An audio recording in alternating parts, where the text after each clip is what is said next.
Operation Sindoor పేరుతో భారత సైన్యం పాకిస్తాన్ లోని ఉగ్రవాద స్థావరాలపై దాడులు చేసింది. అయితే ఇందులో Indian army main target Bahawalpur. Pakistan లో 12వ అతిపెద్ద నగరమైన బహవల్పూర్ జైషే మహమ్మద్ కు care of address.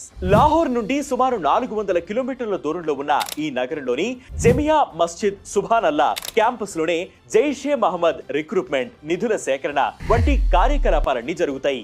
Jaish-e Mohammed వ్యవస్థాపకుడు మౌలానా మసూద్ అజహర్ బహవల్పూర్ లోనే జన్మించాడు.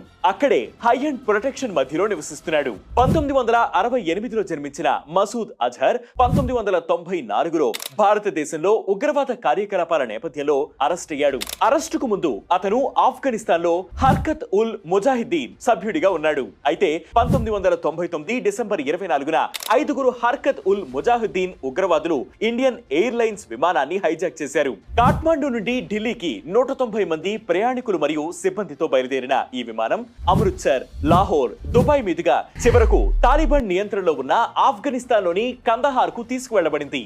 అక్టోబర్ 31న తీవ్రమైన చర్చల తర్వాత భారతదేశం బందీల విడుదల కోసం మసూద్ అజహర్, ఒమర్ షేక్, ముఫ్తాక్ జర్గార్ అనే 3 ఉగ్రవాదులను విడుదల చేయడానికి అంగీకరించింది. విడుదలైన తర్వాత మసూద్ అజహర్ జైషే మహమ్మద్ ను స్థాపించాడు. డియోబందీ రాడికల్ ఇస్లాం నుండి ప్రేరణ పొందిన జైషే మహమ్మద్ 2000 నుండి భారతదేశంలో అనేక దాడులు చేయడానికి ఇతర ఉగ్రవాద సంస్థలతో సహకరించింది. 2000 ఏప్రిల్లో జమ్మూ కాశ్మీర్ లో మొదటి ఆత్మాహుతి బాంబు దాడిని చేసింది. ఈ ఘటనలో 4 సైనికులు ప్రాణాలు కోల్పోయారు. 2001 అక్టోబర్లో జమ్మూ కాశ్మీర్ శాసనసభపై జరిగిన ఆత్మాహుతి బాంబు దాడిలో 30 మందికి పైగా మరణించారు. 2001 డిసెంబర్లో లష్కరీ తోయిబాతో కలిసి న్యూఢిల్లీలోని భారత పార్లమెంట్ పై దాడి చేశారు. 8 మంది భద్రతా సిబ్బందితో సహా 14 మందిని చంపారు. 2016 జనవరిలో పఠాన్ కోట్ ఎయిర్ బేస్ పై దాడిలో 3 భద్రతా సిబ్బంది మరణించారు. 2016 సెప్టెంబర్లో ఉరీ బ్రిగేడ్ హెలికాప్టర్ పై జరిగిన దాడిలో 19 మంది భారత సైనికులను చంపింది. 2019 ఫిబ్రవరిలో సిఆర్పిఎఫ్ కాన్వాయ్ పై జరిగిన దాడిలో 40 మంది భారత సైనికులు మరణించారు. ఇటీవల జరిగిన పహల్గామ్ దాడికి కూడా జైషే మహమ్మద్ కి సంబంధం ఉన్నట్లు సమాచారం.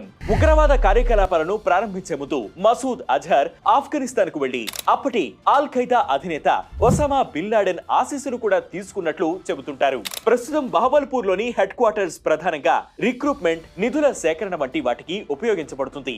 ఈ శిబిరం పాకిస్తాన్ 31 కార్ప్స్ హెడ్ క్వార్టర్స్ అయిన సైనిక కంటోన్మెంట్ నుండి కొన్ని మైళ్ల దూరంలో ఉంది.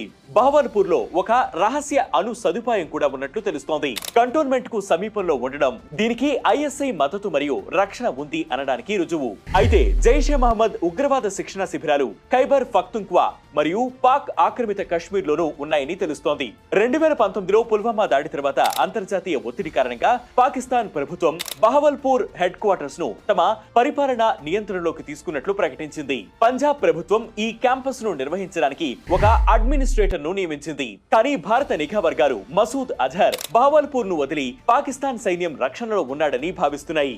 మసూద్ అజహర్ ను 2019 మేలో ఐక్యరాజ్య సమితి గ్లోబల్ టెర్రరిస్ట్ గా ప్రకటించింది. అతను కిడ్నీ సమస్యతో బాధపడుతున్నాడని, అందువల్ల బయటకు రావట్లేదని ప్రచారం జరిగింది. 2024 జూన్లో ఓ విమానంలో అజహర్ చివరిసారిగా కనిపించాడు. అతని సోదరుడు అబ్దుల్ రౌఫ్ అజహర్ కూడా జైషే మహమ్మద్ లో ముఖ్య నాయకుడిగా ఉన్నాడు.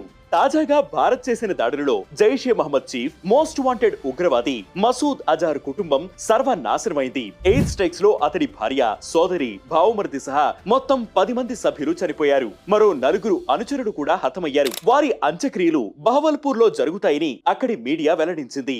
ఈ ఘటనపై మసూద్ ఫ్యామిలీ స్టేట్మెంట్ రిలీజ్ చేసింది. చనిపోయిన వారిలో 5 పిల్లలు కూడా ఉన్నారు. వారు అల్లా దగ్గరకు వెళ్తారని నమ్ముతున్నాం. నరేంద్ర మోదీ మాకెంతో నష్టం చేశారు. ఈ త్యాగం వృధా కాదు. మా వారి అమరత్వం శత్రువుల పతనానికి నాంది పలుకుతుంది.